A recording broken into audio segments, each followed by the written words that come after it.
ఈ దేశంలో ఎన్నో వ్యవస్థలు చాలా మంది ఏమనుకుంటారంటే ఒక రిజర్వేషన్ సిస్టము దళితులకు కానీ ట్రైబల్స్ కానీ షెడ్యూల్డ్ కాస్ట్ కానీ షెడ్యూల్డ్ ట్రైబ్స్ కానీ ఇచ్చినవారు అంబేద్కర్ అనుకుంటారు. కానీ మహిళలకు ఓటు హక్కు గాని, ఆస్తిలో సమాన వాటా రావాలనే ఆలోచన గాని, బహుభార్యత్వాన్ని రద్దు చేయడం గాని, పునర్వివాహం గాని అంటే వితంతువులకి, అదే విధంగా విడాకులు కానీ, ఇవన్నింటి విషయంలో ఆనాడే జెండర్ ఈక్వాలిటీ కోసం కొట్లాడిన వాడు అంబేద్కర్. అయితే దాని గురించి పోయే నేననేది ఏంటంటే, ఎందుకు అంబేద్కర్ గారిని దేశంలో ఒక మహాత్మా గాంధీతో ధీటుగా లేదా మరొక ప్రముఖ నాయకుడితో ధీటుగా పెట్టలేదు అంటే డెఫినెట్ గా దానిలో అనుమానం ఏం లేదు.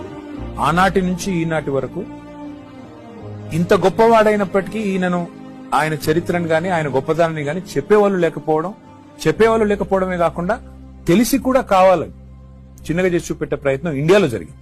బయట మాత్రం మీరు అన్నట్టుగా మీరు ప్రపంచంలో ఎక్కడ పోయినా, నేను లండన్ పోయినాను.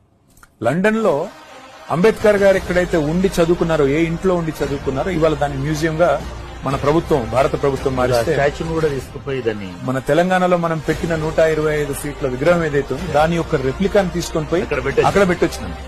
ఆ క్రమంలో ఆ ఇంట్లో మొత్తం లండన్ లో ఉండే అంబేద్కర్ రైట్స్ అందరూ వచ్చినారు.